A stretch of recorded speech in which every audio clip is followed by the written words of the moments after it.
room. I'm going to admit everybody now.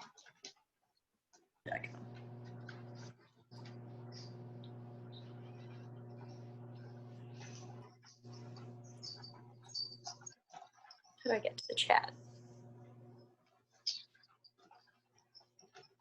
Oh my God, what's happened to my screen? Oh. None. Welcome, everybody. My name's Colleen Stovall, and I'm the producing artistic director of the Florida Shakespeare Theater. And I'd like to welcome you to tonight's reading. It's a reading of William Shakespeare's beloved comedy, A Midsummer Night's Dream. And I'd like to let you know that tonight's reading is directed by Seth Trucks. We're very lucky to have Seth on the team tonight. We don't have an exact date for the first performance notes from Midsummer Night's Dream, but based on an allusion to the work to one of Edmund Spenser's works, it's usually dated around 1595, 1596, probably after he completed Romeo and Juliet, and he was really concentrating on devoting particular attention to the lyricism of his work. And even though Midsummer is a comedy and a laugh riot and there's so many fun things, in my opinion, the play contains some of Shakespeare's most beautiful and evocative lines. Here are just a few from Oberon. I know a bank where the wild thyme blows, where oxlips and the nodding violet grows, quite over canopied with luscious woodbine, with sweet musk roses and with eglantine. There's so many lines like that in this play, which is beautiful lyrical lines. So look for those during this evening. And the Florida Shakespeare Theater would like to thank the Frank and Susan Salinger Initiative for the Arts for their support, their continued support of the Florida Shakespeare Theater. And not only for their financial support, but for their friendship and for their great advice for running our company. And now we'd like to introduce the cast, and I'd like to start with our director, Seth Trucks. Hello, my name is Seth Trucks. I directed the read tonight, whatever that means for a Zoom read. I guess that means casting it with a wonderful cast, which you'll see. And I will be reading the stage directions. So we very much hope you enjoy. Good evening, ladies and gentlemen. My name is Christopher Dreesen, coming to you live from Miami, Florida, and I have the privilege of playing Theseus, the Duke of Athens.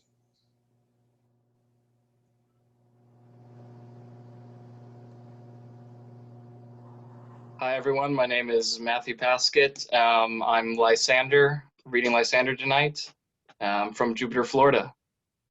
Hi, I'm Lori Tanner, and I will be reading Aegeus, Mustard Seed, and Philostrate.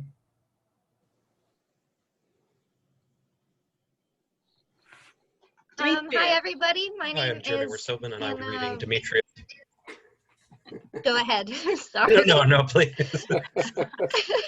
My name is Jeremy Wersoven, and I'll be reading Demetrius. And now to Hannah. Oh, thank you very much, Demetrius. My name is Hannah Rosenberg. I will be playing the role of Snug and Moth. I'm coming to you live from Lake Worth, Florida. And Chiz? Yes, I am Christopher Chisholm, and I will be reading Bottom, Nick Bottom the Weaver. And who's playing flute? Hi, everybody. I'm Tommy Paduano, coming to you from Coral Springs, Florida, and I will be playing Flute, the Bellows Mender, Cobweb, and Thisbe. Who's next? Hello, that is me. My name is Sarah Rayburn, and I will be playing Snout and Fairy. Hi, I'm Cindy Thagard. I'm playing Hippolyta, Starveling, and Peas Blossom, and I'm in Florida too. Hi there, I'm Devin Tupler, and I'm playing Hermia, and I'm from Fort Lauderdale. Hi everyone, I'm Brooke Hall. I'm playing Helena, and I'm coming to you live from Coral Gables in Florida. All right, who are we missing? We get everybody? Who's our Hello, everyone. Oberon. I'm Peter Galman. I'm playing Peter Quince.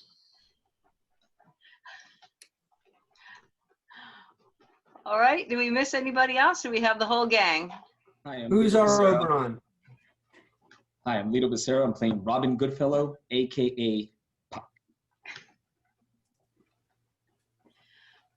All right, and who's playing Oberon? Oh man, nobody. Well, I'm reading his wife, Titania. There you are. My name is Shalia, and I will be reading Titania, Queen of the Fairies. My husband is absent. Per usual. Kyle, you're muted. O King of Fairies, thou art muted.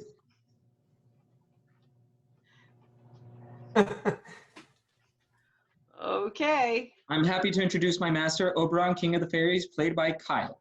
Okay. Sounds good to me. Kyle Schneck. Schneck? Okay. I'd like to also just tell our audience to please keep yourselves muted and your video off, which will help with our bandwidth and will give you kind of a better viewing experience.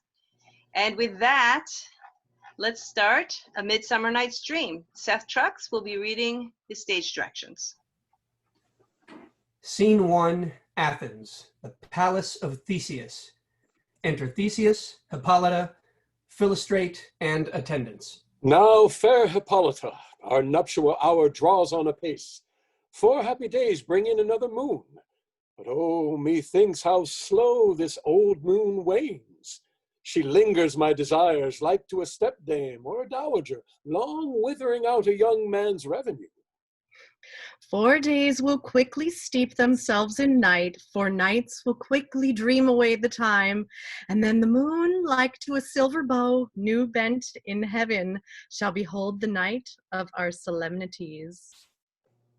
Go, Aegeus, stir up the Athenian youth to merriments. Awake the pert and nimble spirit of mirth, Hippolyta. Happy be Theseus, our renowned duke. Thanks, good Aegeus. What's the news with thee? Full of vexation come I with complaint against my child, my daughter Hermia. Stand forth, Demetrius. My noble lord, this man hath my consent to marry her. Stand forth, Lysander. And my gracious duke, this man hath bewitched the bosom of my child. Thou, Lysander, thou hast given her rhymes and interchanged love tokens with my child. Thou hast by moonlight had her windows sung, with feigning voice verses of feigning love, and stolen the impression of her fantasy with bracelets of thy hair, rings, gauds, conceits, knacks, trifles, nosegays, sweetmeats, messengers of strong prevailment in unhardened youth. With cunning hast thou filched my daughter's heart, turned her obedience, which is due to me, to stubborn harshness, and my gracious duke. Be it so, she will not hear before your grace consent to marry with Demetrius. I beg the ancient privilege of Athens. As she is mine, I may dispose of her, which shall be either to this gentleman or to her death, according to our law immediately provided in that case. What say you, Hermia? Be advised, fair maid, to you your father should be as a god. Demetrius is a worthy gentleman. So is Lysander. In himself he is, but in this kind, wanting your father's voice, the other must be held the worthier. I would my father looked but with my eyes. Rather your eyes must with his judgment look. I do entreat your grace to pardon me. I know not by what powers I am made bold, but I beseech your grace that I may know the worst that may befall me in this case if I refuse to wed Demetrius. Either to die the death, or to abjure forever the society of men. Therefore, fair Hermia, question your desires. Know of your youth, examine well your blood. Whether if you yield not to your father's choice, you can endure the delivery of a nun. For I to be in shady cloistered mew, to live a barren sister all your life, chanting faint hymns to the cold, fruitless moon. So will I grow, so live, so die, my lord. Ere will I give my virgin patent up unto his lordship, whose unwished yoke my soul consents not to give up sovereignty. Take time to pause, and by the newest moon, the sealing day betwixt my love and me for everlasting bond of fellowship. Upon that day, either prepare to die for disobedience to your father's will, or else to wed Demetrius as he would, or on Diana's altar to protest for austerity and single life. Relent, sweet Hermia, and Lysander, yield thy crazed title to my certain right. You have her father's love, Demetrius. Let me have Hermia's. Do you marry him? Scornful Lysander, true, he hath my love. And what is mine, my love shall render him. And she is mine, and all my right of her I do estate unto Demetrius. I am, my lord, as well derived as he, as well possessed. My love is more than his, my fortunes every way as fairly ranked, if not with vantage, as Demetrius. And, which is more than all these boasts can be, I am beloved of beauty as Hermia. Why should I not then prosecute my right? Demetrius, I'll avouch it to his head, made love to Nidar's daughter, and won her soul. And she, sweet lady, dotes, devoutly dotes in idolatry upon the spotted and inconstant man. I must confess that I have heard so much, and would Demetrius thought to have spoke thereof. But, Demetrius, come. And come, Aegeus, you shall go with me. I have some private schooling for you both. For you, fair Hermia. Look you arm yourself to fit your fancies to your father's will, or else the law of Athens yields you up, which by no means we may extenuate, to death, or to a vow of single life. Demetrius and Aegeus, go along. I must employ you in some business against our nuptial, and confer with you of something nearly that concerns yourselves. How now, my love? Why is your cheek so pale? How chance the roses there do fade so fast? Like for want of rain, which I could well beteem them from the tempests of mine eyes. Ay me, for aught that I could ever read, could ever hear by tale or history, the course of true love never did run smooth. But either it was different in blood, A cross too high to be enthralled to low, or else misgrafted in respect of years, oh spite too old to be engaged to love, or else it stood upon the choice of friends, oh hell to choose love by another's eyes. or, if there were sympathy in choice, war, death, or sickness did lay siege to it, making it momentary as a sound, swift as any shadow, short as any dream, brief as the lightning in the collied night, that in a spleen unfolds both heaven and earth, and ere a man hath power to say, behold, the jaws of darkness do devour it up. So quick bright things do come to confusion. If then true lovers have e'er been crossed, it stands as an edict in destiny. Then let us teach our trial patience, because it is a customary cross, as due to love as thoughts and dreams and sighs, wishes and tears, poor fancy's followers. Good persuasion. Therefore hear me, Hermia.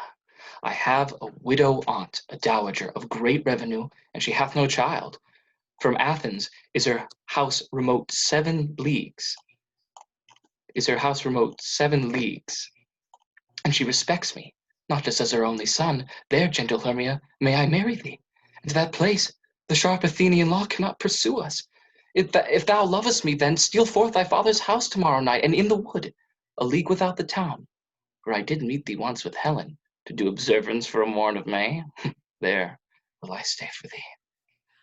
My good Lysander, I swear to thee by Cupid's strongest bow, by his best arrow with the golden head, by the simplicity of Venus's doves, by that which knitteth souls and prospers loves, by all the vows that ever men have broke, by more than women have ever spoke, in that same place that thou hast appointed me, tomorrow truly will I meet with thee. Keep promise, love. Look, here comes Helena. Godspeed, fair Helena, whither away? Call you me fair? That fair again unsay. Demetrius loves your fair. Oh, happy fair. Your eyes are lodestars, and your tongue sweet air, more tunable than lark to shepherd's ear, when wheat is green, when hawthorn buds appear. Sickness is catching. Oh, were favor so, yours would I catch, fair Hermia, ere I go. My ear should catch your voice, my eye your eye, my tongue should catch your tongue's sweet melody. Were the world mine, Demetrius being baited, the rest I'd give to be to you translated. Oh, teach me how you look and with what art you sway the motion of Demetrius' heart. I frown upon him, and yet he loves me still. That your frowns would teach my smile such skill. I give him curses, and yet he gives me love. Oh, that my prayers could such affection move. The more I hate, the more he follows me. The more I love, the more he hateth me. His folly, Helena, is no fault of mine. None but your beauty. Would that fault were mine? Take comfort, he no more shall see my face. Lysander and myself shall fly this place. Before the time I did Lysander see, I thought Athens as a paradise to me. Oh, then what graces in my love do dwell, that he hath turned my paradise unto a hell. Helen, to you our minds we will unfold. Tomorrow night, when Phoebe doth behold her silver visage in the watery glass, decking with liquid pearls the bladed grass, a time that lovers' flights doth still conceal, through Athens' gate we have devised to steal. And in the wood where often you and I upon a faint primrose bed were wont to lie, emptying our bosoms of their counsel swell, there my Lysander and myself shall meet, and thence from Athens turn away our eyes to seek new friends in strange companies. Farewell, sweet playfellow, pray thou for us, and good luck grant thee thou, Demetrius. And keep promise, Lysander, we must starve our sight from lovers' food till morrow, deep midnight. I will, my Hermia. Helena, adieu. As you on him, Demetrius dote on you. How happy some or other some can be. Through Athens I am thought as fair as she. But what of that? Demetrius thinks not so. He will not know what all but he do know, and as he errs, doting on Hermia's eyes, love looks not with the eyes, but with the mind, and therefore is winged Cupid painted blind, for ere Demetrius looked on Hermia's eyne, he hailed down oaths that he was only mine. And when this hail some heat from Hermia felt, so he dissolved, and showers of oaths did melt. I will go tell him of fair Hermia's flight. Then to the wood will he tomorrow night pursue her. And for this intelligence, if I have thanks, it is a dear expense. But here in mean I to enrich my pain, to have his sight thither and back again. Act 1, Scene 2, Athens, Quince's house. Enter Quince, Snug, Bottom, Flute, Snout, and Starveling. Is all our company here? You were best to call them generally, man by man, according to the script. Here is a scroll of every man's name which is thought fit through all Athens to play in our interlude before the Duke and the Duchess on his wedding night. First, good Peter Quince, say what the play treats on, then read the names of the actors, and so grow to a point.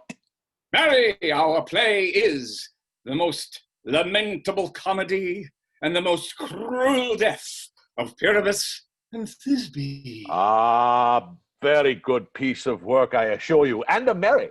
Now, good Peter Quince, call forth your actors by the scroll. Masters, spread yourselves. Answer as I call you, Nick Bottom, the Weaver. Ready? Name what part I am for, and proceed. You, Nick Bottom, are set down for Pyramus. Ah, what is Pyramus? A lover or a tyrant? Oh, a lover that kills himself, most gallant for love. That will ask some tears in the true performing of it. If I do it, let the audience look to their eyes. I will move storms. I will condole in some measure. To the rest, my chief humor is for a tyrant. The raging rocks and shivering shocks shall break the locks of prison gates, and Phoebus' car shall shine from far, and make and mar the foolish fates. Ha-ha! Oh, this was lofty. Now, name the rest of the players. This is Hercules' fame, a tyrant's fame. A lover is more condoling. Francis Flute, the bellows mender. Here, Peter Quince. Flute, you must take Thisbe on you. What is Thisbe? A wandering knight? It is the lady that Pyramus must love. Nay, faith, let me not play a woman. I have a beard. That's all one. You may play it in a mask, and you may speak as small as you will. And I may hide my face. Let me play Thisbe too. I'll speak in a monstrous little voice. Thisbe, Thisbe. Oh, Pyramus, my dear, thy Thisbe dear, and lady dear. No, no, you must play Pyramus, and flute, you Thisbe. Well, proceed. You're Robin Starveling, the tailor. Here, Peter Quince. Robin Starveling, you must play Thisbe's mother. Tom Snout, the tinker. Here, Peter Quince. You, Pyramus's father. I, myself, Thisbe's father. Snug the joiner. You, the lion's part. And I hope here is a play fitted. Have you the lion's part written? Pray you, if it be, give it to me, for I am slow of study. You may do it extempore, for it is nothing but roaring. Let me play the lion too. I will roar that I will do any man's heart good to hear me. I will roar that I will make the Duke say, let him roar again. Let him roar again. And you should do it too terribly. You would fright the Duchess and the ladies, and that they would shriek, and that were enough to hang us all. That would hang us. Every mother's son. I grant you, friends, if that you should fright the ladies out of their wits, they would have no more discretion but to hang us. But I will aggravate my voice so that I will roar you as gently as any suckling dove. Roar, roar. I will roar you and twirl any nightingale. Roar. You can play no part but Pyramus. For Pyramus is a sweet-faced man, a proper man, as one shall see in a summer's day. A most lovely gentleman-like man, therefore you needs must play Pyramus. Well, I will undertake it. What beard were I best to play it in? Why, what you will. Aha! We will meet, and there we may rehearse most obscenely and courageously. Take pains. Be perfect. Adieu. Act 2, Scene 1. A wood near Athens. Enter from opposite sides a fairy and Puck. How now, spirit? Whither wander you? Over hill, over dale, through bush, through briar, over park, over pale, through flood, through fire. I do wander everywhere, swifter than the moon's sphere, and I serve the fairy queen, to do her orbs upon the green. The cowslips tall, her pensioners be, in the gold coat spots you see. Those be rubies, fairy favors, in those freckles live their savors. I must go seek some dewdrops here, and hang a pearl in every cowslip's ear. Farewell, thou lob of spirits, I'll be gone. Our queen and our elves come here anon. The king doth keep his rebels here tonight. Take heed the queen come not within his sight, for Oberon is passing fell and wrath, because that she as her attendant hath a lovely boy, stolen from an Indian king. She had never so sweet a changeling. Jealous Oberon would have the child knight of his train to trace the forests wild. But she perforce withholds the loved boy, crowns him with flowers and makes him all her joy. And now they never meet in grove or green, by fountain clear or spangled starlight sheen. Oh, but they do swear that all their elves for fear creep into acorn cups and hives them fray. Either I mistake your shape in making quite, or else you are that shrewd and knavish sprite called Robin Goodfellow. Are you not he that frights the maidens of the villagery, skim milk and sometimes labor in the quern, and bootless makes the breathless housewife churn, and sometimes make the drink to bear no balm, misleads night wanderers laughing at their harm? That those hobgoblins call you in sweet Puck. You do their work, and they shall have good luck. Are you not he? Thou speakest aright. I am that merry wanderer of the night. I jest to Oberon and make him smile. When I have fat and bean-head horse beguile, neighing in likeness of a filly foal, and sometimes lurk I in a gossip's bowl, in very likeness of a roasted crab. And when she drinks, against her lips I bob, and on her withered dewlap court the ale. The wisest aunt, telling the saddest tale, sometimes for 3-foot stool mistaketh me. Then I slip, I from under her bum topple she, and Taylor, she cries, and falls into a cough. And then the whole choir hold their hips and laugh, and waxen in their mirth and knees and swearing, a merrier hour was never wasted there. But Ruth, fairy, here comes Oberon. And here my mistress, would that he were gone. Ill met by moonlight, proud Titania. What, jealous Oberon? Various defense, for I've forsworn his bed and company. Tarry, rash wanton, am not I thy lord? Then I must be thy lady. But I know when thou hast stolen away from fairyland, and in the shape of Corin sat all day, playing on pipes of corn and versing love to amorous Phillida. Why art thou here? Come from the farthest step of India, but that forsooth, the bouncing Amazon, your buskined mistress and warrior love, to Theseus must be wedded, and you come to give their bed joy and prosperity. How canst thou thus? For shame, Titania! Glance at my credit with Hippolyta, knowing, I know, thy love for Theseus. Didst thou not lead him through the glimmering night from Perginia, whom he ravished, and make him with fair Igly break his faith with Ariadne and Antiopa? These are the forgeries of jealousy. Oh. And never, since the middle summer spring, met we in hill or dale, forest or mead, by paved fountain or by rushy brook, or in the beached margins of the sea, to dance our ringlets to the whistling winds. With thy brawls thou hast disturbed our sport. Therefore the winds, piping to us in vain, as in revenge have sucked up from the sea contagious fogs, which, falling in the land, hath every pelting river made so proud that they have overborne their continents. The seasons alter. Hoary-headed frosts far into the fresh lap of the crimson rose, and on old Hyam's thin and icy crown, an odorous chaplet of sweet summer buds is as in mockery set.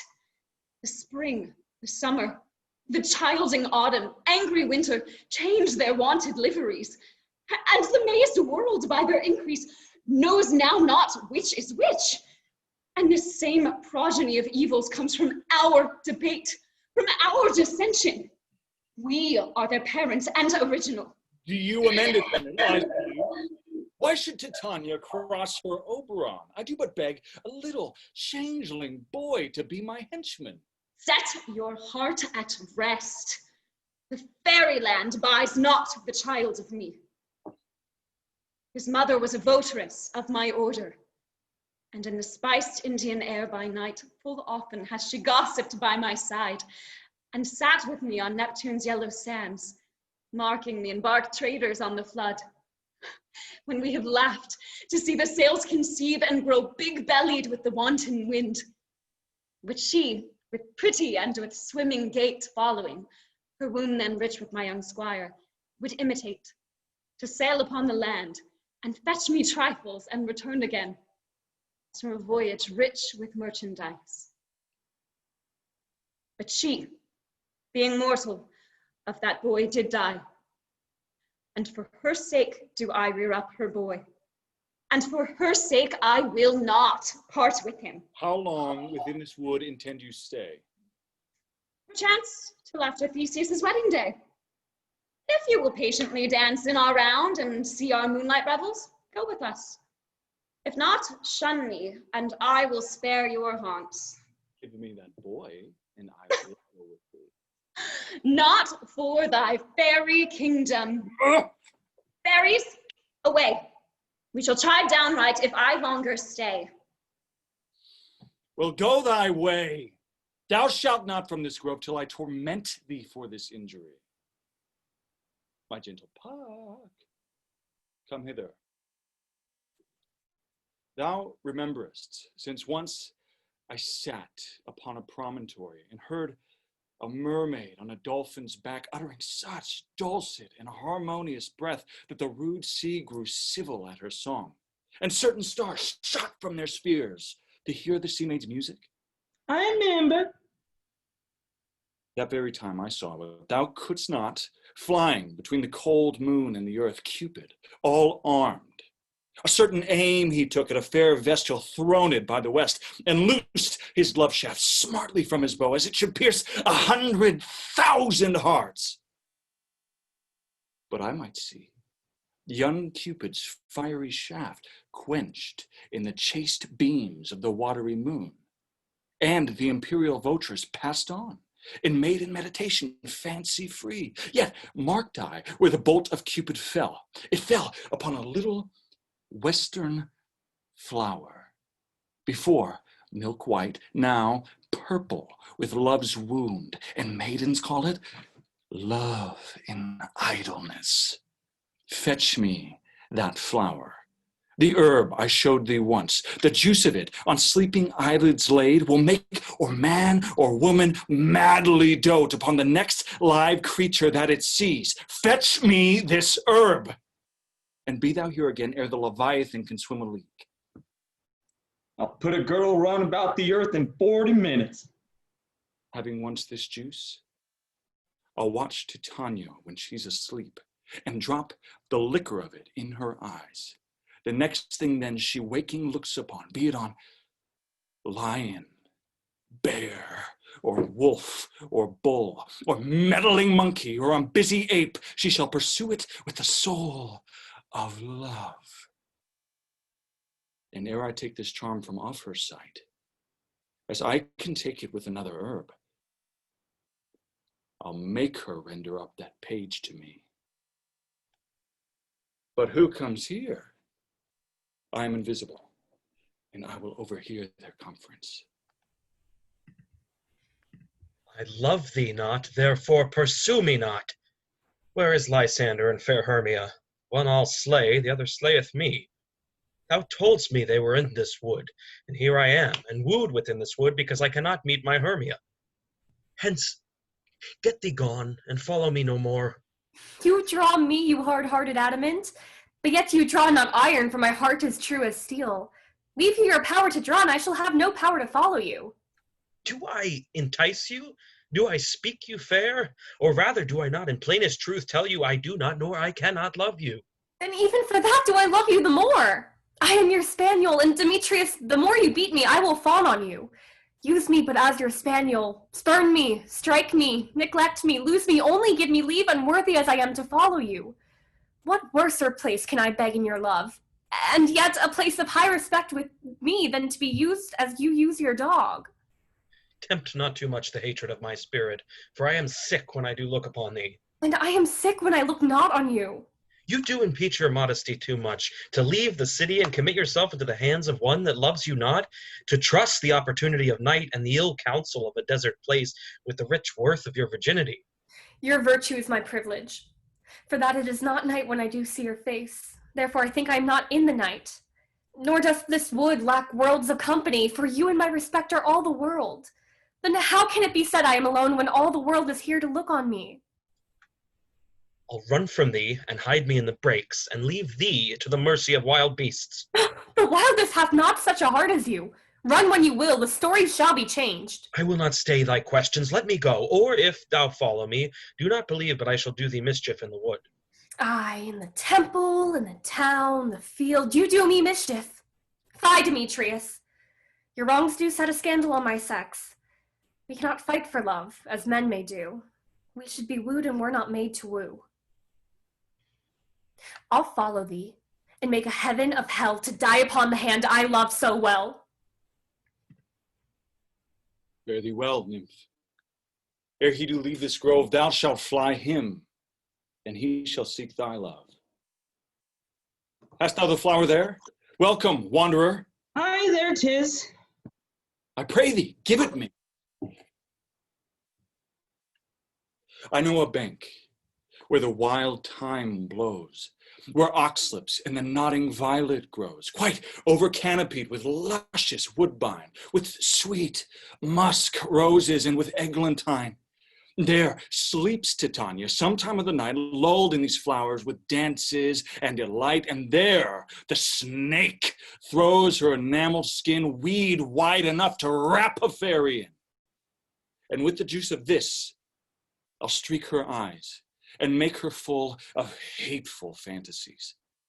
Take thou some of it, and seek through this grove. A sweet Athenian lady is in love with a disdainful youth. Anoint his eyes, but do it when the next thing that he espies may be the lady. Thou shalt know him by the Athenian garments he hath on. Affect it with some care, that he may prove more fond of her than she upon his love. And look thou meet me ere the first cock crow. Fear not, my lord. Your servant shall do so. Act 2, Scene 2, another part of the wood. Enter Titania with her train. Come now, a roundel and a fairy song. Sing me now asleep, then to your offices, and let me rest. The fairies sing. Exeunt fairies, Titania sleeps. Enter Oberon and squeezes the flower on Titania's eyelids. What thou seest, when thou dost wake, do it for thy true love take. Love and languish for his sake, be it ounce or cat or bear. In thy eye what shall appear when thou wakest, it is thy dear. Wake when some vile thing is near. Oh, fair love, you faint with wandering in the wood, and to speak troth, I have forgot our way. We'll rest us, Hermia, if you think it good, and tarry for the comfort of the day. Be it so, Lysander. Find you out of bed, for upon this bank shall I rest my head. One turf shall serve as a pillow for us both. One heart, one bed, two bosoms, and one troth. Nay, good Lysander, for my sake, my dear, lie further off yet. Do not lie so near. Oh, take the sense, sweet, of my innocence. Love takes the meaning in love's conference. I mean that my heart unto yours is knit, so that but one heart we can make of it, two bosoms interchanged with an oath, so then two bosoms and a single troth, then by your side no bedroom need deny, for lying so, Hermia, I do not lie. Lysander riddles very prettily.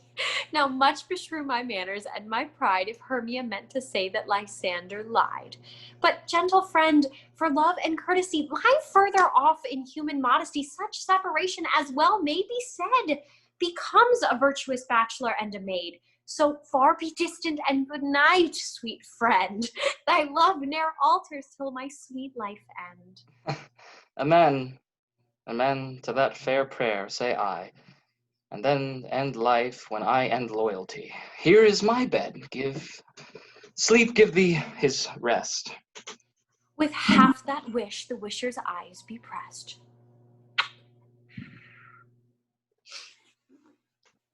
Through the forest have I gone, but Athenian found I none, on whose eyes I might approve this flower's force in stirring love, night and silent. Who is here? Weeds of Athens he doth wear. This is he, my master said. Despised the Athenian maid, and here's the maiden sleeping sound on the dark and dirty ground. Pretty soul, she durst not lie near this lack love, this kill courtesy. Churl, upon thy eyes I throw all the power this charm doth owe. When thou wakest, let love forbid sleep his seat on thy eyelid. So awake when I am gone, for I must now to Oberon. Stay, though thou kill me, sweet Demetrius.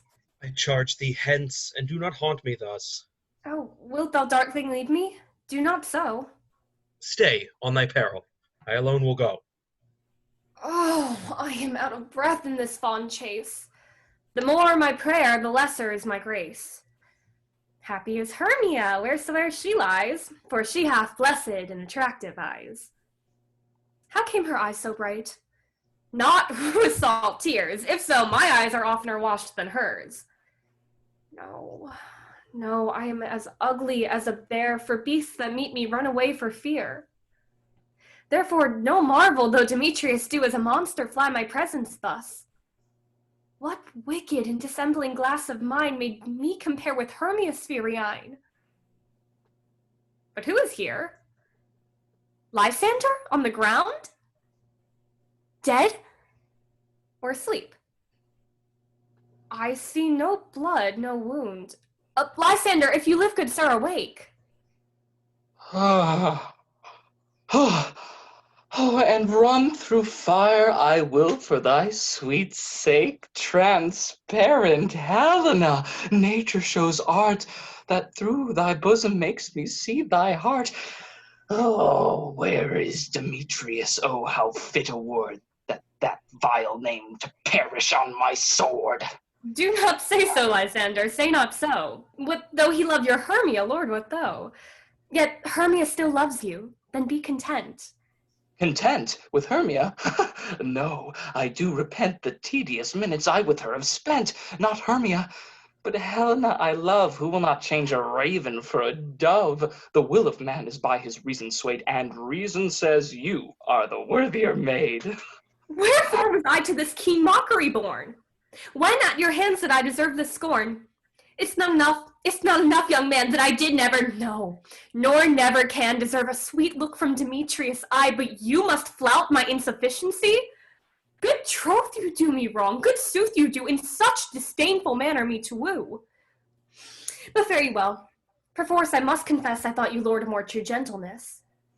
Oh, that a lady of one man refuse should of another therefore be abused. Oh, she sees not Hermia.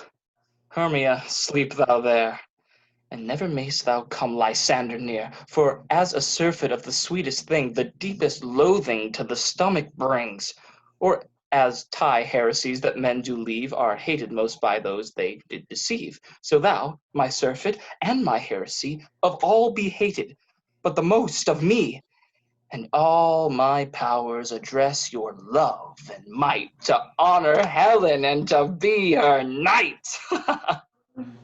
Help me, Lysander. Help me. Do thy best to pluck this crawling serpent from my breast. Ay me for pity.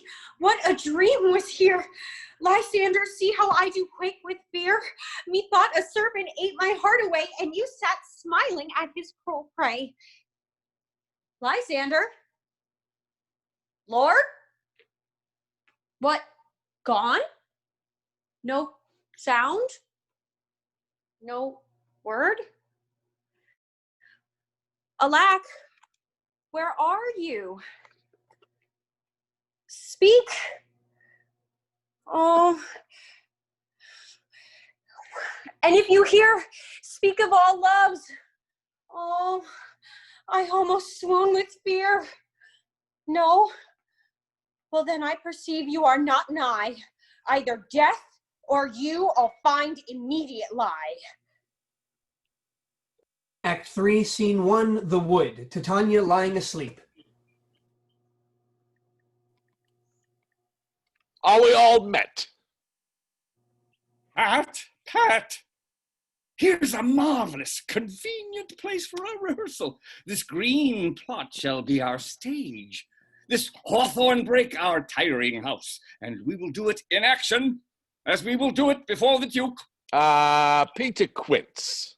What sayest thou, bully bottom? There are things in this comedy of Pyramus and Thisbe that will never please. First, Pyramus must draw a sword to kill himself, which the ladies cannot abide. How answer you with that? By your lacking a perilous fear. I believe we must leave the killing out when all is done. Ah, not a whit. I have a device to make all well. Write me a prologue, and let the prologue seem to say, we will do no harm with our swords, and that Pyramus is not killed indeed. And for the more assurance, the better assurance, tell them that I, Pyramus, am not Pyramus, but Bottom the Weaver. That will put them out of fear. Well, we will have such a prologue. Will not the ladies be afeard of the lion? I fear it, I promise you. Masters, you ought to consider with yourselves to bring in, God shield us, a lion among ladies is a most dreadful thing, for there is not a more fearful wild fowl than your lion living, and we ought to look to it. Therefore, another prologue must tell he is not a lion. Nay, you must name his name, and half his face must be seen through the lion's neck, and he himself must speak through, saying thus, or to the same defect, ladies, or fair ladies, I would wish you, or I would request you, I would entreat you not to fear, not to tremble my life for yours. If you think I come hither as a lion, it were pity of my life. No, I am no such thing. I am a man as other men are, and there indeed let him name his name and tell all plainly he is Snug the joiner. Well, it shall be so. But there is two hard things. That is to bring in the moonlight into the chamber, for you know, Pyramus and Thisbe meet by moonlight. Doth the moon shine that night we play our play? A calendar, look in the almanac. Find out moonshine. Find out moonshine. Yes, it doth shine. Aha! Why, then may you leave a casement of the great chamber window where we play open, and the moon may shine in at the casement. Aye! Or else one must come in with a bush and of thorns and a lanthorn and say he comes to disfigure or to present the person of moonshine. And then there's another thing. We must have a wall in the great chamber. For Pyramus and Thisbe, so says the story, did talk through the chink of a wall. You can never bring in a wall.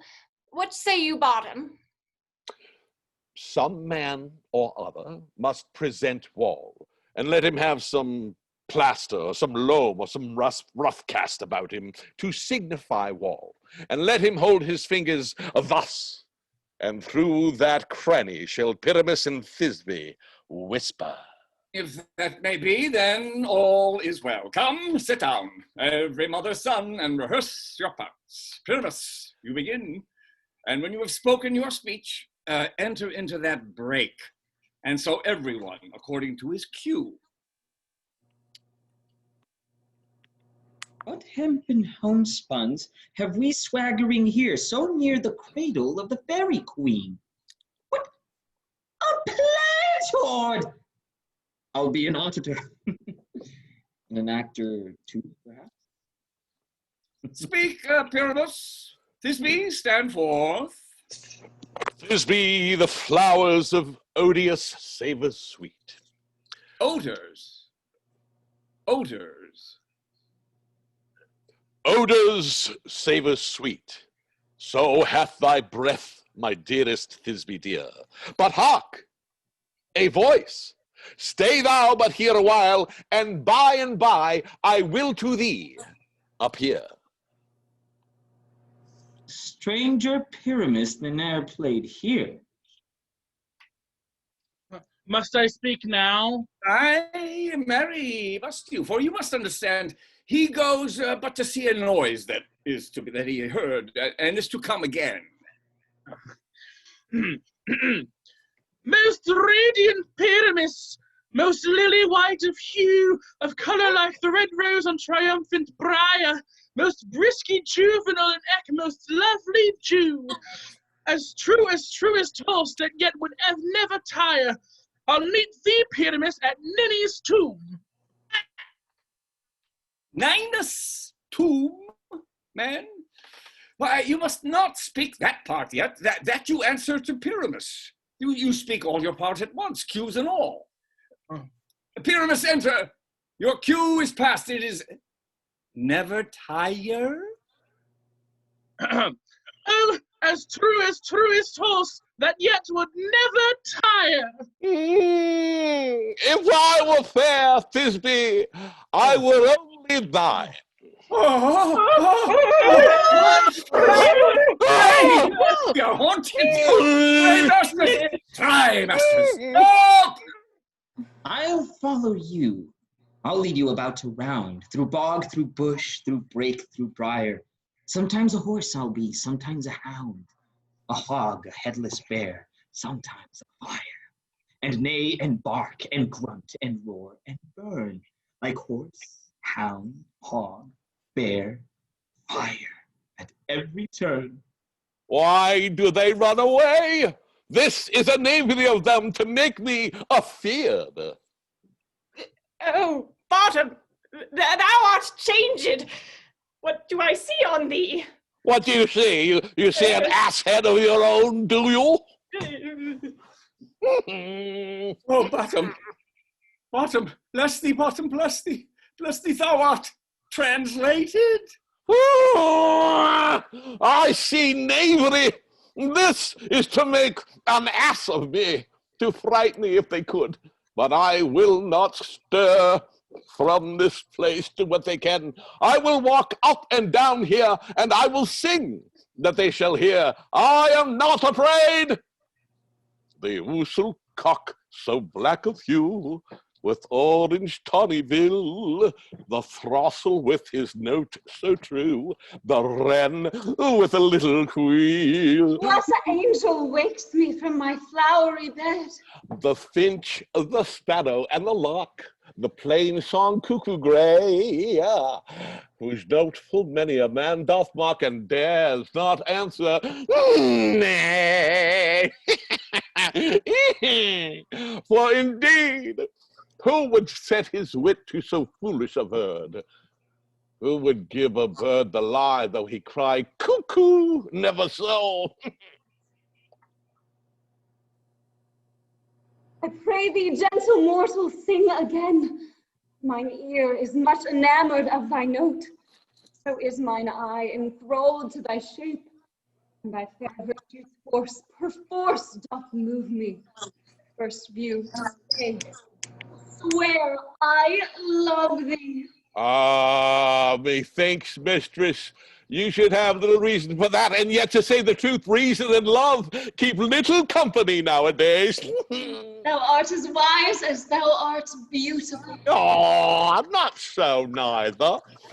But if I had wit enough to get out of this wood, I have enough to serve mine own turn.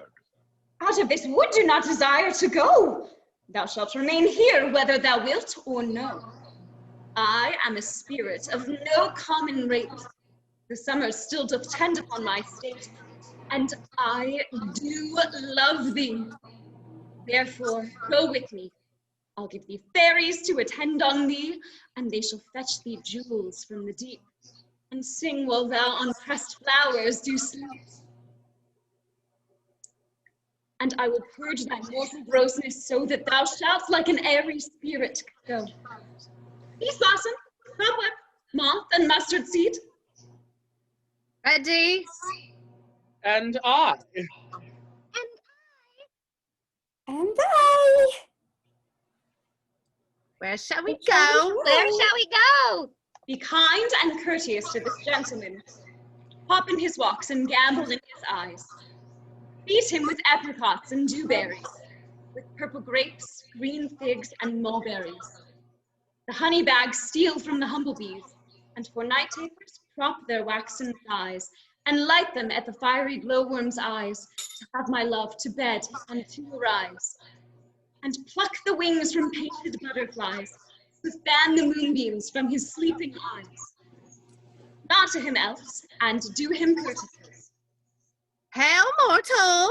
Hail! Hail! I cry your worship's mercy heartily.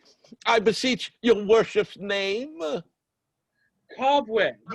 Ah, I shall desire you of more acquaintance, good Master Cobweb. If I cut my finger, I shall make bold with thee. Your name, honest gentleman? Peace Blossom. Ah, I pray you, commend me to Mistress Squash, your mother, and to Master Peascod, your father. Good Master Peas Blossom, I shall desire you of more acquaintance too. And your name, I beseech you, sir? Mustard seed. Oh, good Master Mustard Seed. I know your patience well. I promise you, your kindred hath made my eyes water ere now. I desire you of more acquaintance, good Master Mustard Seed. Wait upon him. Lead him to my bower. The moon, methinks, looks with the watery eyes, and when she weeps, weeps every little flower, lamenting some enforced chastity. Tie up my love's tongue. Bring him silently. Act 3, Scene 2, another part of the wood. Enter Oberon. I wonder if Titania be awaked. Then, what it was the next came in her eye, which she must dote on in extremity. Here comes my messenger. How now, mad spirit? My mistress with a monster is in love. Near to her close and consecrated bower, while she was in her dulling sleeping hour, a crew of patches, wood mechanicals, that worked for bread upon Athenian stalls, were met together to rehearse a play intended for great Theseus' nuptial day. The shallowest thick skin of that barren sort who Perimus presented, in their sport forsook his scene and entered in a break, when I did him at his vantage take. An ass's knoll I fixed on his head. Anon, his Thisbe must be answered. So, at his sight, away his fellows fly. And at our stand, here o'er and o'er one falls. He murder cries, and help from Athens calls. I led them on this distracted fear, and left sweet Pyramus translated there, when in that moment, so it came to pass. Titania waked, and straightway loved an ass. All's out better than I could devise. But hast thou yet latched the Athenian's eyes with the love juice that I did bid thee do? I took him sleeping, that is finished too, and the Athenian woman by his side, that when he waked, of force she must be eyed. Stand close. This is the same Athenian. This is the woman, this is not the man. Oh, why rebuke you him that loves you so? Lay breath so bitter on your bitter foe. Now I but chide, but I should use thee worse, for thou, I fear, hast given me cause to curse. If thou hast slain Lysander in his sleep, being o'er shoes in blood, plunge in the deep and kill me too.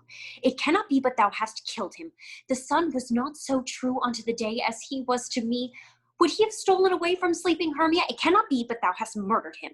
So should the murderer look, so dead, so grim. So should the murdered look, and so should I, pierced through the heart with your stern cruelty. Yet you, the murderer, look as bright, as clear as yonder Venus in her glimmering sphere. What's this to my Lysander? Where is he? Good Demetrius, wilt thou give him me? I'd rather give his carcass to my hounds. Out, dog, out, cur, thou drivest me past the bounds of maiden patience. Hast thou slain him then? Henceforth never be numbered among men. Oh, once tell true, even for my sake. Dost thou, having looked upon him being awake, hast thou killed him sleeping? Oh, brave touch. Could not a worm an adder do so much? An adder did it. For thou with a doubler tongue than thine, thou serpent, never adder stung. You spend your passion on a misprized mood. I am not guilty of Lysander's blood, nor is he dead for aught that I can tell. I pray thee then, tell me then that he is well. And if I could, what should I get therefore?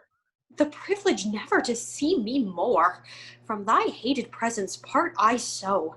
See me no more, whether he be dead or no. There is no following her in this fierce vein. Here, therefore, for a while I will remain. So sorrow's heaviness doth heavier grow, for debt that bankrupt sleep doth sorrow owe, which now in some slight measure it will pay, if for his tender here I make some stay. What hast thou done? Thou hast mistaken quite, and laid the love juice on some true love sight. Of thy misprision must perforce ensue some true love turned, and not a false turn true. Then fate rules that one man holding troth, a million fail, confounding oath on oath. About the wood go swifter than the wind, and Helena of Athens look thou find. All fancy sick she is, and pale of cheer, with sighs of love that cost the flesh blood dear. By some illusion, see thou bring her here, and I'll charm her eyes against she do appear. I go, look how I go, swifter than an arrow from Tartar's blood. Flower of this purple dye, hit with Cupid's archery, sink in apple of his eye. When his love he doth espy, let her shine as gloriously as the Venus of the sky. When thou wakest, if she be by, beg of her for remedy. Captain of our fairy band, Helena is here at hand, and the youth mistook by me, pleading for a lover's speed. Shall we their fond pageant see? Lord, what fools these mortals be! And aside, the noise they make will cause Demetrius to awake. Then will two at once rule one. That must needs be sport alone, and those things do best please me that befall preposterously. Why should you think that I should woo in scorn? Scorn and derision never come in tears. Look, when I vow, I weep, and vows so born in their nativity all truth appears. How can these things in me seem scorn to you, bearing a badge of faith to prove them true? You do advance your cunning more and more. When truth kills truth. Oh, devilish holy fray, these vows are Hermia's. Will you give her o'er? Weigh oath with oath, and you will nothing weigh. Your vows to her and me put in two scales will even weigh, and both as light as tails. I had no judgment when to her I swore. Nor none in my mind now you give her o'er. Demetrius loves her, and he loves not you. Oh, Helena, goddess, nymph, perfect, divine! To what, my love, shall I compare thine eye? Crystal is muddy. Oh, how ripe and show thy lips, those kissing cherries tempting grow. Oh, let me kiss this princess of pure white, this seal of bliss. Oh, spite! Oh, hell! I see you are all bent to set against me for your merriment. If you were civil and knew courtesy, you would not do me thus much injury. Can you not hate me, as I know you do, but you must join in souls to mock me too? If you were men as men you are in show, you would not use a gentle lady so. To vow and swear and superpraise my parts when I am sure you hate me with your hearts. You both are rivals and love Hermia, and now both rivals to mock Helena. A trim exploit, a manly enterprise to conjure tears up in a poor maid's eyes with your derision. None of noble sort would so offend a virgin and extort a poor soul's patience all to make you sport. You are unkind, Demetrius. Be not so, for you love Hermia. This you know, I know. And here, with all goodwill, with all my heart, in Hermia's love, I yield you up my part. And yours of Helena, to me bequeath, whom I do love and will to my death. Never did mockers waste more idle breath. Lysander, keep thy Hermia, I will none. If e'er I loved her, all that love is gone. My heart to her but as guestwise sojourned, and now to Helen it is home returned, there to remain. Helen, it is not so. Disparage not the faith thou dost not know, lest to thy peril thou abide it dear. Look, where love comes, yonder is thy dear. Thou art not by mine eye, Lysander, found my ear. I thank it brought me to thy sound, but why unkindly didst thou leave me so? Why should he say whom love doth press to go? What love can press Lysander from my side? Lysander's love that would not let him bide fair Helena, who more inglids the night than you the fiery O's and eyes of light. Why seekest thou me? Could you not make me see this? The hate I bear thee made me leave thee so. You speak not as you think, it cannot be. Oh, she is one of this confederacy. Now I perceive they have conjoined all three to fashion this false sport in spite of me. Injurious Hermia, most ungrateful maid. Have you conspired? Have you with these contrived to bait me with this foul derision? Is all the counsel that we two have shared, the sisters' vows, the hours that we have spent when we chid the hasty-footed time for parting us, oh, is all forgot? All school days' friendship, childhood innocence? We, Hermia, like two artificial gods, have with our needles created both one flower, both on one sampler sitting on one cushion, both warbling of one song, both in one key, as if our hands, our sides, voices, and minds had been incorporate. So we grew together, like to a double cherry, seeming parted but yet a union in partition. Two lovely berries molded on one stem, so with two seeming bodies but one heart. And will you rent our ancient love asunder to join with men in scorning your poor friend? It is not friendly, 'tis not maidenly. Our sex as well as I may chide you for it, though I alone do feel the injury. I am amazed at your passionate words. I scorn you not. It seems as though you scorn me. Have you not set Lysander as in scorn to follow me and praise my eyes and face?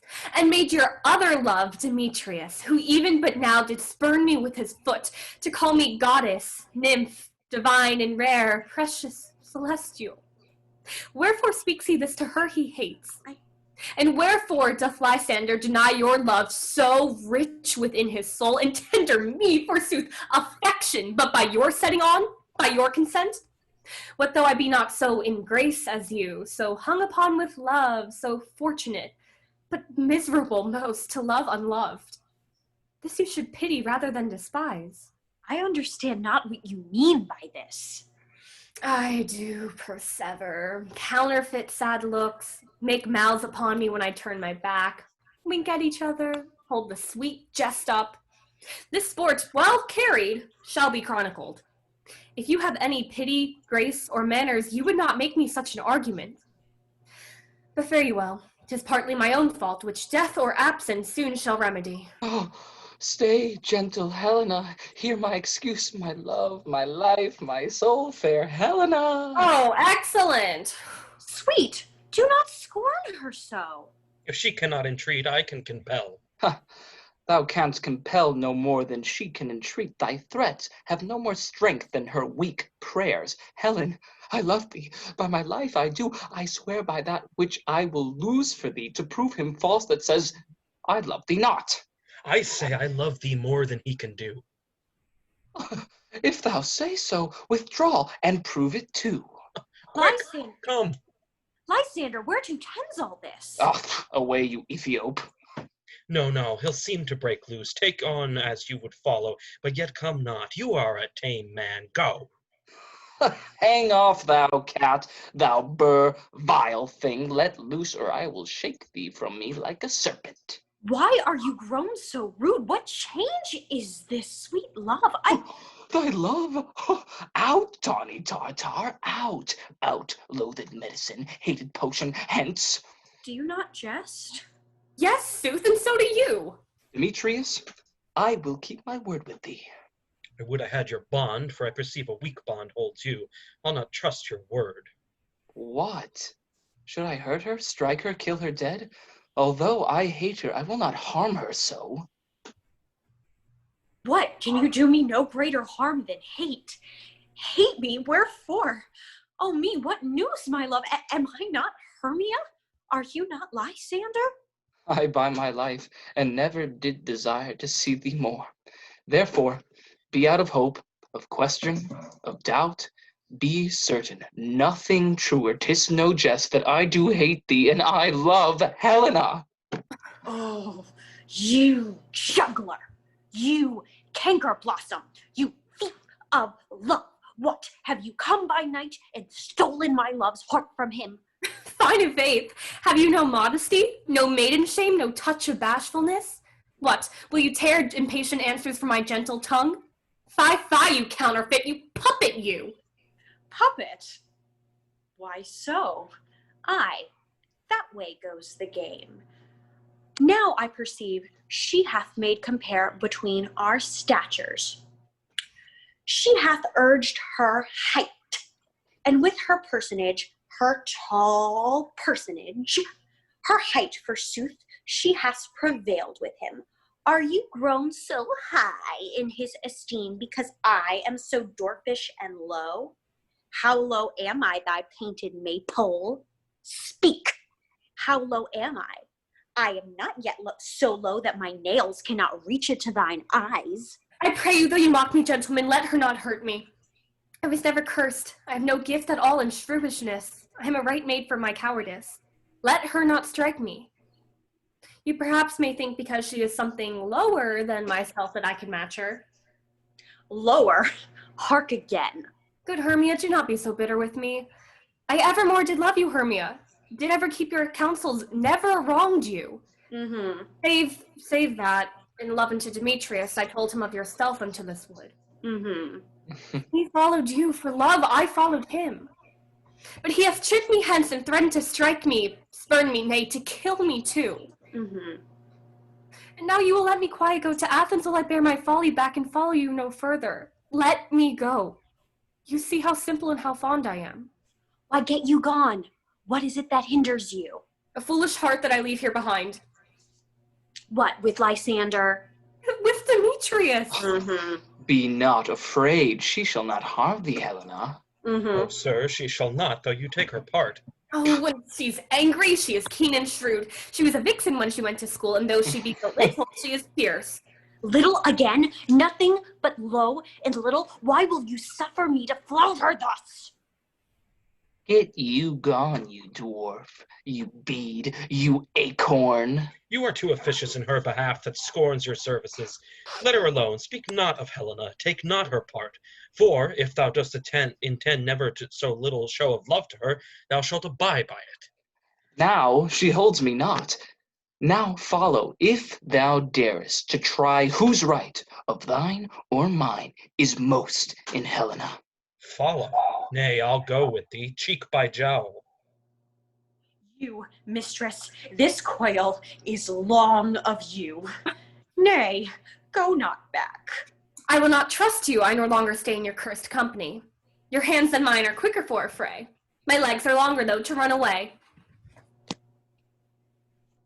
This is thy negligence. Still thou mistakes, or else commits thy knaveries willfully. Believe me, King of Shadows, I mistook. Did not you tell me I should know the man by the Athenian garment he had on?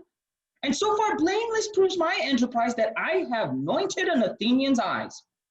And so far I am glad it so did sort, as this their jangling I esteem sport. Thou seest these lovers seek a place to fight. High, therefore, Robin, overcast the night. Then crush this herb into Lysander's eye, whose liquor hath this virtuous property to take from thence all air from his might, and make his eyeballs roll with wonted sight. When they next wake, all this derision shall seem a dream and fruitless vision, and back to Athens shall the lovers wend, with league whose date till death shall never end. Whilst I in this affair do thee employ, I'll to my queen, and beg her Indian boy, and then I will her charmed eye release from monster's view, and all things shall be peace. My fair lord, this must be done with haste, for night's swift dragons cut the clouds full fast. But we are spirits of another sort. I, with the morning's love, have oft made sport, and like a forester the groves may tread, even till the eastern gate, all fiery red, opening on Neptune with fair blessed beams, turns it into yellow gold his salt green streams. But notwithstanding, haste, make no delay. We may effect this business at your day. Up and down, I will lead them up and down. I am feared in field and town. Goblet, lead them up and down. Here comes one. Oh, where art thou, proud Demetrius? Speak thou now. Here, villain, drawn and ready. Where art thou? I will be with thee straight. Follow me then. to plain ground. Lysander, speak again.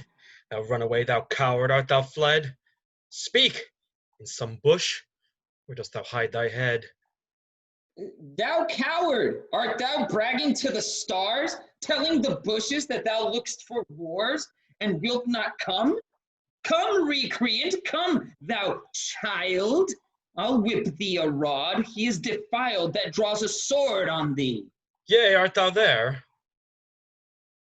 Follow my voice. We'll try no manhood here.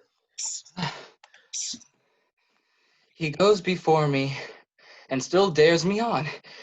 When I come where he calls, then he is gone. The villain is much lighter heeled than I. I followed fast, but faster he did fly.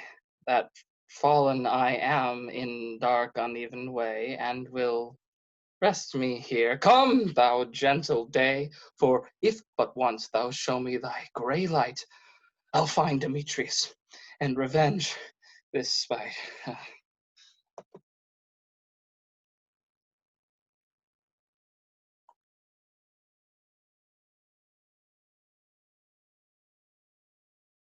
Abide me if thou darest, for well I wot thou runnest before me, shifting every place, and darest not stand nor look me in the face. Where art thou now? Come hither. I am here. Nay, then, thou mockest me. Thou shalt buy this dear, if ever I thy face by daylight see. Now go thy way. Faintness constraineth me to measure out my length on this cold bed. By day's approach, look to be visited. Oh, weary night, oh, long and tedious night, abate thy hour. Shine comforts from the east, that I may back to Athens by daylight from these that my poor company detest. And sleep, that sometimes shuts up sorrow's eye, steal me a while from mine own company. Yet but three, come one more. Two of both kinds make up four. Here she comes, cursed and sad. Cupid is a knavish lad, thus to make poor females mad. Never so weary, never so in woe, bedabbled with dew and torn with briar. I can no further crawl, no further go. My legs can keep no pace with my desire. Here will I rest me till break of day. Oh, heavens, shield Lysander if they mean a fray. On the ground, sleep sound. I'll apply to your eye, gentle lover remedy. Then thou wakest, thou takest true delight in the sight of thy former's lady's eye, and the country proverb known, that every man should take his own. In your waking shall be shown, Jack shall have Jill, naught shall go ill. The man shall have his mare again, and all shall be well. Act 4, Scene 1, the same. Lysander, Demetrius, Helena, and Hermia lying asleep. Enter Titania and Bottom, Peas Blossom, Cobweb, Moth, Mustard Seed, and other fairies attending. Oberon behind unseen. Sit thee down upon this flowery bed, while I thy amiable cheeks do coy, and stick musk roses in thy sleek, smooth head, and kiss thy fair large ears, my gentle boy. Where's Peas Blossom? Ready? Scratch my head, Peas Blossom. And where's Monsieur Cobweb? Ready. Monsieur Cobweb, good monsieur, get you your weapons in your hand and kill me a red-hipped humblebee on top of a thistle. And good monsieur, bring me the honey bag. And good monsieur, have a care, the honey bag break not. And where is Monsieur Mustard Seed? Ready. Monsieur Mustard Seed, pray you, leave your courtesy, good monsieur. What's your will? Nothing, good monsieur, but to help Calvary Cobweb to scratch. I must to the barber's, monsieur, for methinks I am marvelous hairy about the face, and I am such a tender ass. If my head but tickled me, I must scratch. What, wilt thou hear some music, my sweet love?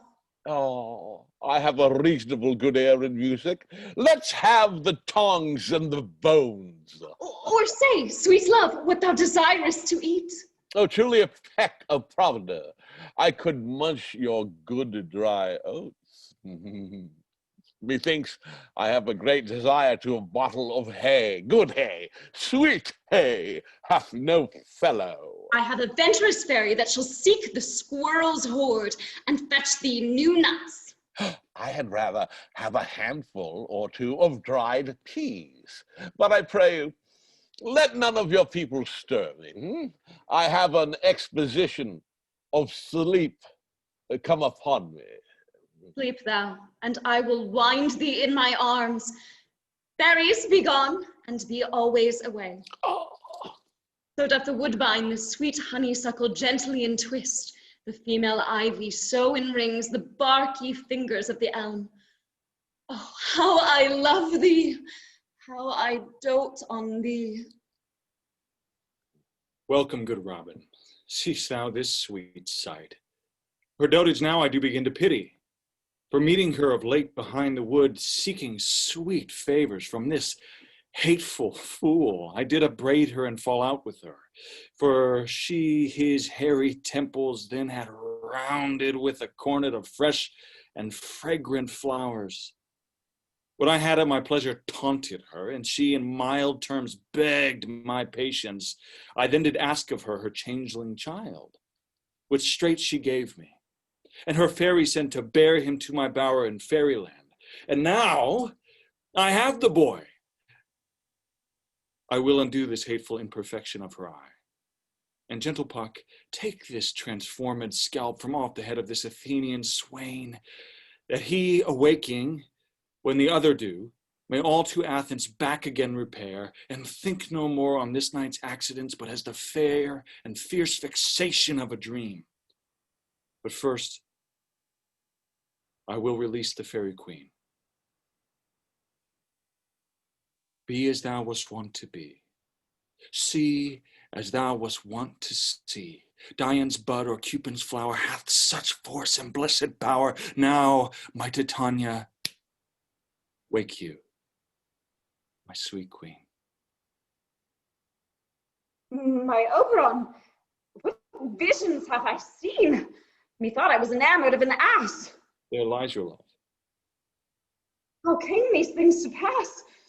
Oh, how my eyes do loathe his visage now. Silence a while. Robin, take off this head.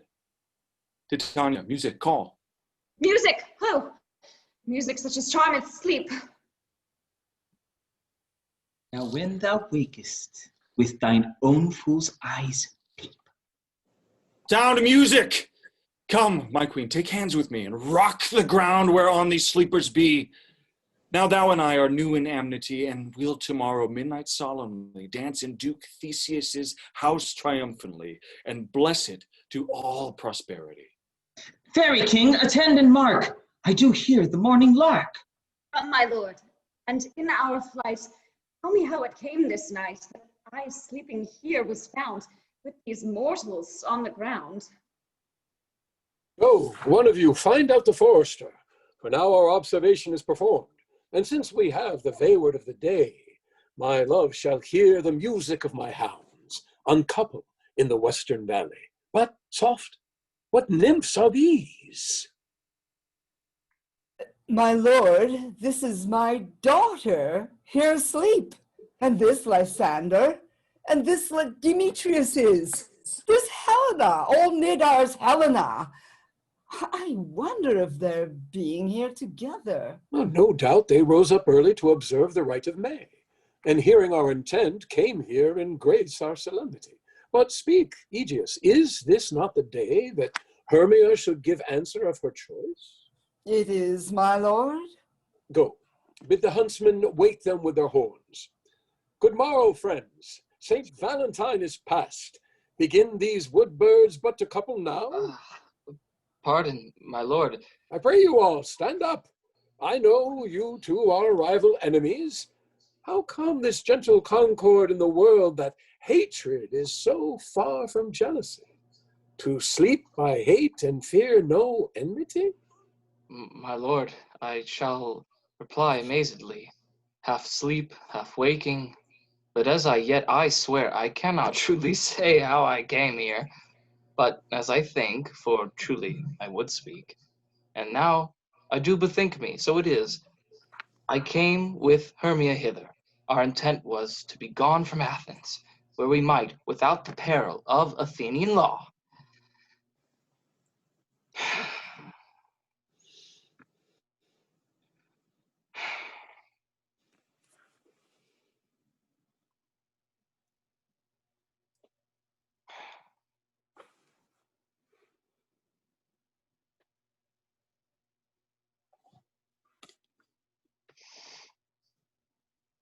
My lord, fair Helen told me of their stealth, of this their purpose hither to the wood, and I in fury hither followed them, fair Helena in fancy following me. But, my good lord, I wot not by what power, but some power it is, my love to Hermia melted as the snow, and all the faith, the virtue of my heart, the object and pleasure of mine eye, is only Helena. Fair lovers, you are fortunately met. Of this discourse we more will hear anon. Aegeus, I will overbear your will, for in the temple by and by with us these couples shall eternally be knit. And for the morning now is something worn. Our purposed hunting shall be set aside. Away with us to Athens, 3 and 3. We'll hold a feast in great solemnity. Come, Hippolyta.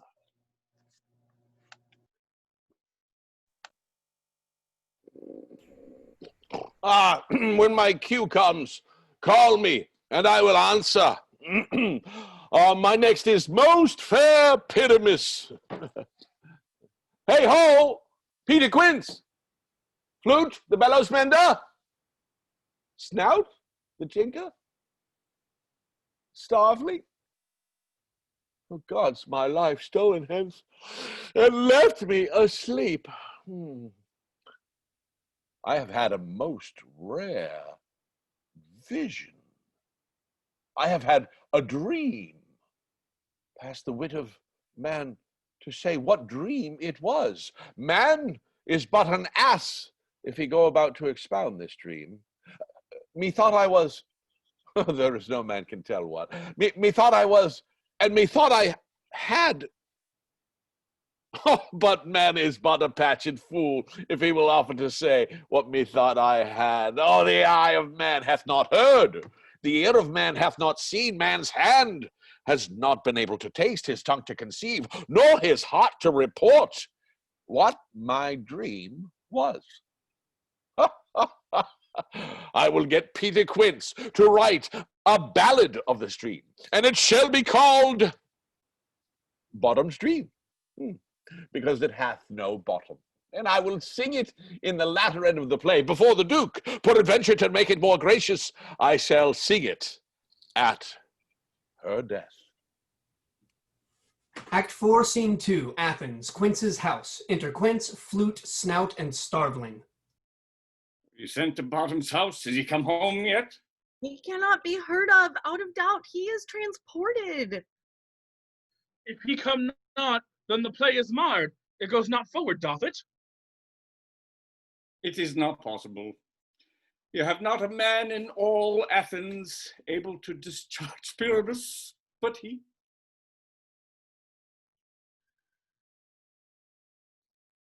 Oh, masters, the Duke is coming from the temple, and there is 2 or 3 lords and ladies more married.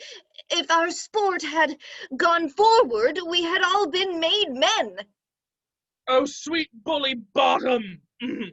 Where are these lads? Where are these hearts? Oh, most courageous day! Oh, happy hour! Masters, I am to discourse wonders, but ask me not what, for if I tell you, I am no true Athenian. I will tell you everything right as it falls out. Let us hear, sweet Bottom. not a word of me. All that I will tell you is that the Duke hath dined. Get your apparel together, good strings to your beards, new ribbons to your pumps, and meet presently at the palace, and every man look o'er his part, for the short and the long is, our play is preferred! Ha ha! No more words, go away! Go away! Act 5, Scene 1, Athens, the Palace of Theseus. Enter Theseus, Hippolyta, Philostrate, lords, and attendants. 'Tis strange, my Theseus, that these lovers speak of. More strange than true. I never may believe these antique fables, nor these fairy toys. Lovers and madmen have such seething brains, such shaping fantasies that apprehend more than cool reason ever comprehends. The lunatic, the lover, and the poet, all of imagination, all compact. One sees more devils than vast hell can hold, or in the night, imagining some fear, how easy is a bush supposed a bear. But all the story of the night told over, and all their minds transfigured so together, more witnesseth than fancy's images, and grows to something of great constancy. But how so strange and admirable? Here come the lovers, full of joy and mirth. Joy, gentle friends, joy and fresh days of love accompany your hearts. Come now, what masks, what dances shall we have, to wear away these long age of 3 hours between our after supper and bedtime? Where is our usual manager of mirth? What revels are in hand? Is there no play to ease the anguish of a torturing hour? Collegius. Here, mighty Theseus. Say, what abridgment have you for this evening? What mask? What music? How shall we beguile the lazy time, if not with some delight? There is a brief on how many sports are ripe. Make a choice of which your highness will see first. Yes, let me see here. The battle with the centaurs to be sung by an Athenian eunuch to the harp. We'll none of that. That have I told my love and glory of my kinsman Hercules. Let's see what else. A tedious brief scene of young Pyramus and his love Thisbe. Very tragical mirth. Very tragical. Tedious and brief? That is hot ice and wondrous strange snow. How shall we find the concord of this discord? A play there is, my lord, some 10 words long, which is as brief as I have known a play. But by 10 words, my lord, it is too long, which makes it tedious. For in all the play there is not one word apt, one player fitted. And tragical, my noble lord, it is. For Pyramus therein doth kill himself, which, when I saw rehearsed, I must confess, made mine eyes water. But more merry tears the passion of loud laughter never shed. What are they that do play it?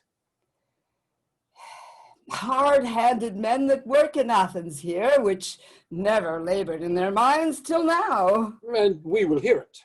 No, my noble lord, it is not for you. I will hear that play.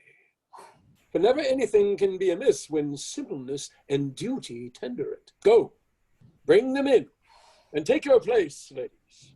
I love not to see wretchedness o'ercharged, and duty in his service perishing. Why, gentle sweet, you shall see no such thing.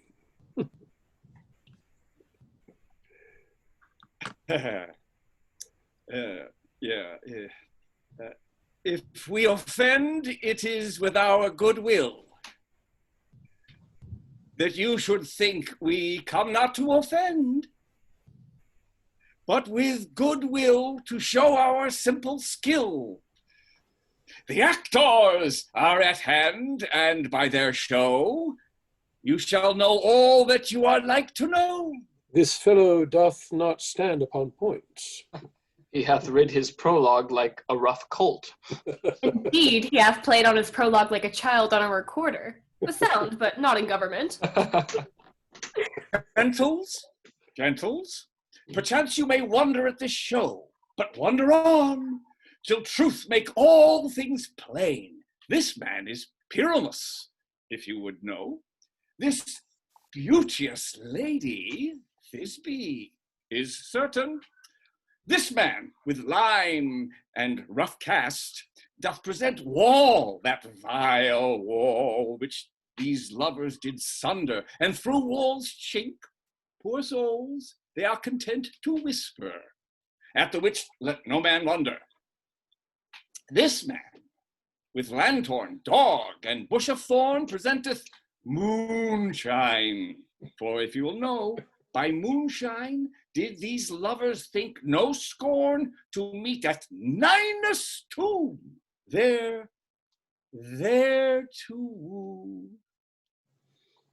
This grisly beast, which lion hight by name, the trusty Thisbe come first by night, did scare away, or rather did affright, and as she fled, her mantle she did fall, which lion vile with bloody mouth did stain.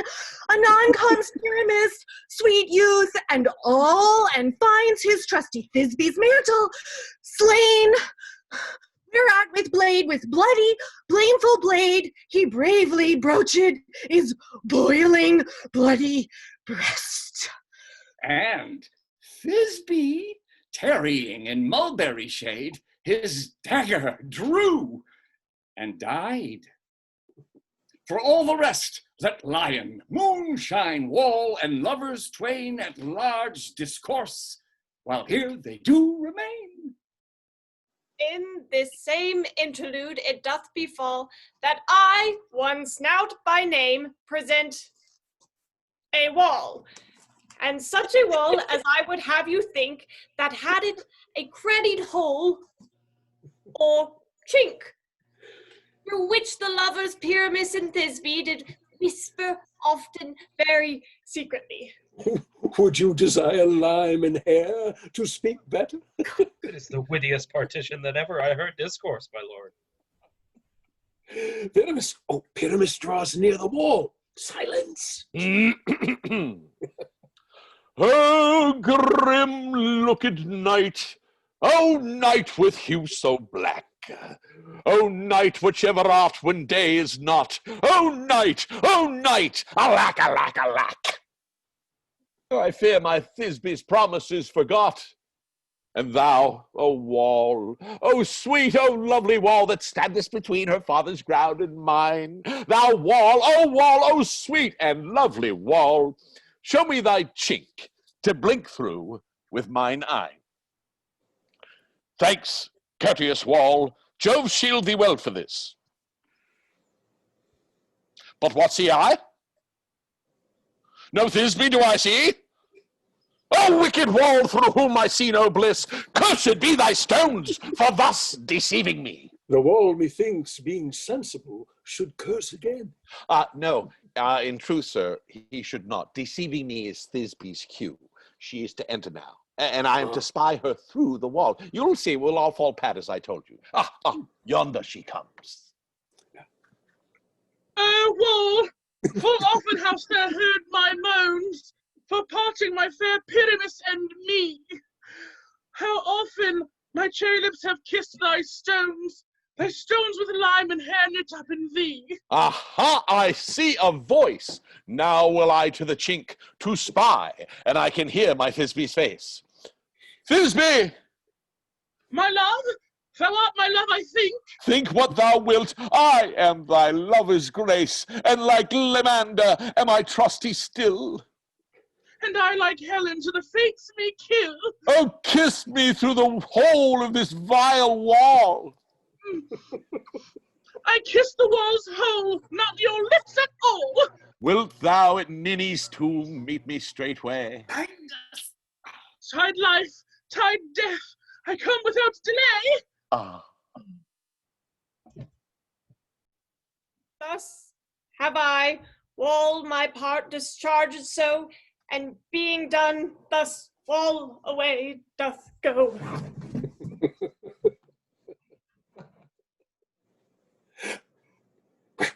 Here This come, is the silliest stuff that I have ever heard. yes, here come two noble beasts. A man and a lion. You, ladies, you, whose gentle hearts do fear the smallest monstrous mouse that creeps on the floor, may now perchance both quake and tremble here, when lion rough and wildish rage doth roar. Then know that I, one Snug the joiner, am a lion fell, nor else no lion's dam. For if I should as a lion come in strife into this place, what pity on my life. A very gentle beast of a good conscience. His discretion, I am sure, cannot carry his valor, for the goose carries not the fox. It is well. Leave to it his discretion, and let us listen to the moon. This lanthorn doth the horned moon present. Would have worn the horns on his head. This lanthorn doth the horned moon present. Myself, the man in the moon, do seem to be. I am aweary of this moon. Would he would change? Proceed, moon. All that I have to say is to tell you that the lanthorn is the moon. I, the man in the moon. This thorn bush, my thorn bush, and this, my dog. My dog. Silence. Here comes Crispy. This is old Ninny's tomb. Where is my love?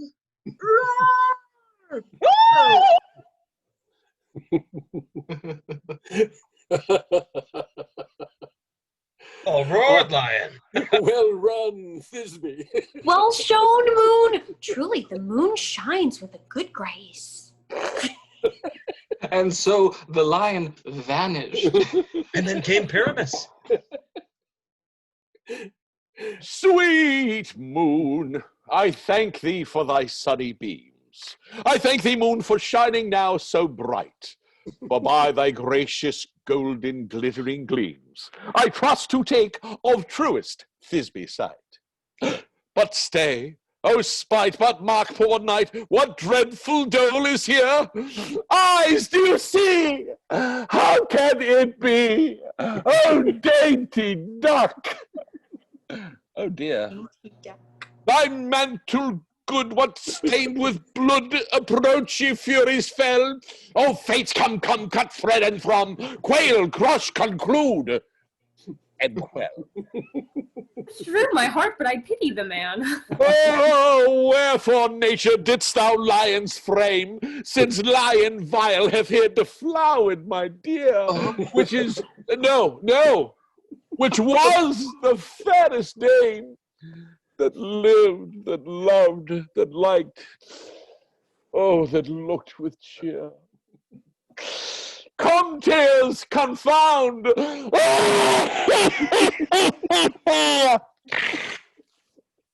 Out sword, and wound the pap of Pyramus. Aye, that left pap where heart doth hop. Thus die I, thus. Now am I dead. Now am I fled. My soul is in the sky. Tongue, lose thy light. Moon, take thy flight. Now die. Die. Die. Die.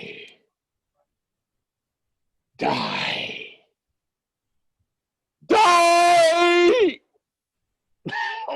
With the help of a surgeon, he might yet recover and prove an ass. Chance moonshine is gone before Thisbe comes back and finds her lover. She will find him by starlight. Here she comes, and her passion ends the play. She has spied him already with those sweet eyes. Asleep, my love? What? Dead, my dove? Oh, oh, Pyramus, arise! Speak! Speak! Quite dumb! Dead! Dead! A tomb must cover thy sweet eyes! These lips! These my lips, his cherry nose! This yellow cowslip cheeks are gone! Gone! Lovers make moan! His eyes were green as leaves! Tongue not a word! Come, trusty sword! Come, blade, my breast imbrue! Oh! And farewell, friends! This be ends! Adieu! Adieu! Adieu! Moonshine and lion are left to bury the dead. Aye, and wall too. No, I assure you, sir, the wall is down that parted their fathers. Will it please you to see the epilogue or to hear a burgomask dance between two of our company? No epilogue, I pray you, for your play needs no excuse. Never excuse, for when the players are all dead, there needs none to be blamed. But come, your burgomask, let your epilogue alone. The iron tongue of midnight hath told 12. Lovers, to bed. 'Tis almost fairy time. Now it is the time of night, that the graves all gaping wide, everyone lets forth his sprite in the churchway paths that glide. And we fairies that do run by the triple Hecate's team from the presence of the sun, following darkness like a dream, now are frolic. Not a mouse shall disturb this hallowed house. I am sent with broom before to sweep the dust behind the door. Through the house give gathering light. By the dead and drowsy fire, every elf and fairy sprite hop as light as bird from briar. And this ditty after me sing and dance. Hand in hand with fairy grace, will we sing and bless this place. Now, until the break of day, through this house each fairy stray. To the best bride bed will we, which by us shall blessed be, and the issue there create ever shall be fortunate. So shall all the couples three ever true in loving be. Every fairy take his gate, and each several chamber blessed through this palace with sweet peace, and the owner of it blessed ever shall in safety rest. Trip away, make no stay, meet me all by break of day.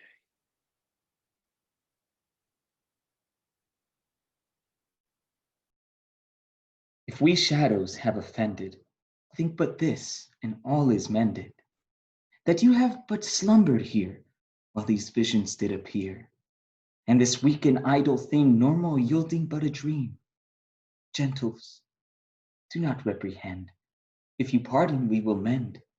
And, as I am an honest Puck, if we have unearned luck now to escape the serpent's tongue, we will make amends ere long. Else the Puck a liar call. So good night unto you all. Give me your hands, if we be friends, and Robin shall restore amends. End of play.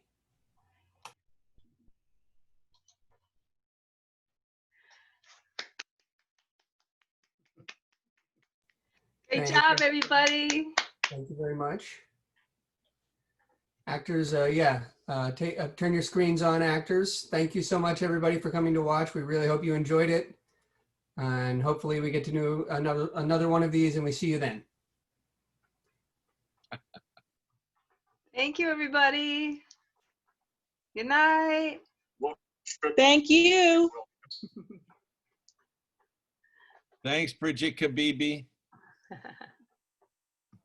Thanks, everyone. Good night. Thank Good you. night. Good night. Night. Clapping noises. Good night, my queen. I'm going to turn this off. Good night, Colleen. Thank you, love. Thanks, everybody. Thanks, everybody. Great job. Blessings, everyone. Hey, everybody. All right. Bye-bye. Good night.